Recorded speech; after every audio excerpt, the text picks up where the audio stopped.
السلام علیکم ورحمۃ اللہ وبرکاتہ۔ ناظرین، آپ دیکھ رہے ہیں زین مدنی اسلامک چینل اور میں ہوں آپ کا میزبان محمد زین مدنی۔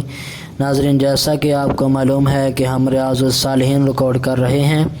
آج ہم ریاض الصالحین کی حدیث نمبر 55 ریکارڈ کریں گے۔ آپ سے التماس ہے کہ ہمارے چینل کو سبسکرائب کریں، لائک کریں، شیئر کریں اور بیل آئیکن پہ کلک کریں تاکہ ہر آنے والی نئی ویڈیو آپ تک پہنچ سکے۔ نحمدہ ونصلی علی رسولہ الکریم، اما بعد فاعوذ باللہ من الشیطان الرجیم، بسم اللہ الرحمن الرحیم۔ ریاض الصالحین جلد اول اور باب نمبر 4، باب الصدق، سچائی کا بیان، اور حدیث نمبر 55۔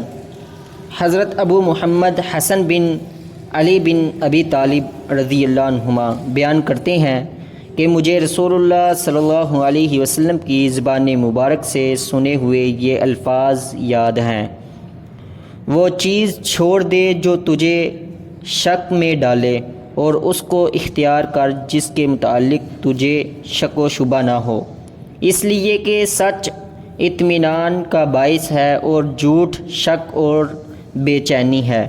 اسے ترمذی نے روایت کیا ہے اور کہا ہے کہ یہ حدیث صحیح ہے۔ حافظ صلاح الدین یوسف صاحب نے اس حدیث کے فوائد و مسائل اخذ کرتے ہوئے پہلا مسئلہ یہ تحریر کیا ہے کہ اس سے معلوم ہوا کہ شبہات سے بچنا ضروری ہے تاکہ حرام کا ارتکاب نہ ہو، جیسا کہ دوسری حدیث میں ہے کہ جو شخص شبہات سے بچ گیا اس نے اپنے دین اور اپنی آبرو کو بچا لیا۔ دوسرا مسئلہ یہ اخذ کیا کہ شبہات کا یہ مطلب ہرگز نہیں کہ انسان خواہ مخواہ ہی تشکیک کا شکار رہے اور اللہ کی حلال کردہ چیزوں کو حرام کرتا رہے، جیسا کہ بعض لوگ کرتے ہیں۔ اس کا مطلب یہ ہے کہ جس چیز کے حلال اور حرام دونوں طرف دلائل ہوں اسے ترک کر دے، مبادا کے حرام میں واقع ہو جائے۔ راوی حدیث حضرت ابو محمد حسن بن علی بن ابی طالب رضی اللہ عنہما۔ ابو محمد حسن بن علی نبی علیہ السلام کے نواسے، دل کا سرور اور دنیا میں آپ کے لیے خوشبو تھے۔ جنتی نوجوانوں کے سرداروں میں سے ایک یہ بھی ہیں۔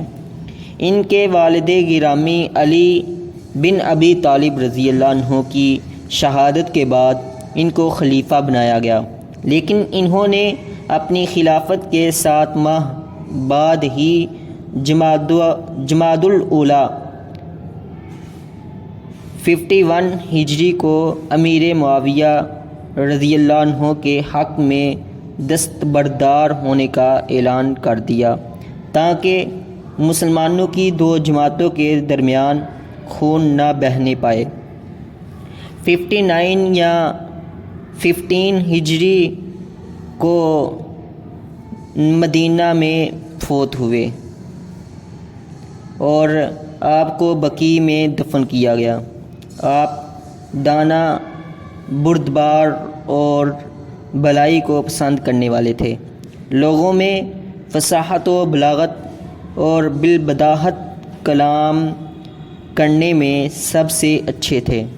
کتب احادیث میں 13 احادیث ان سے مروی ہیں۔ وما توفیقی الا باللہ۔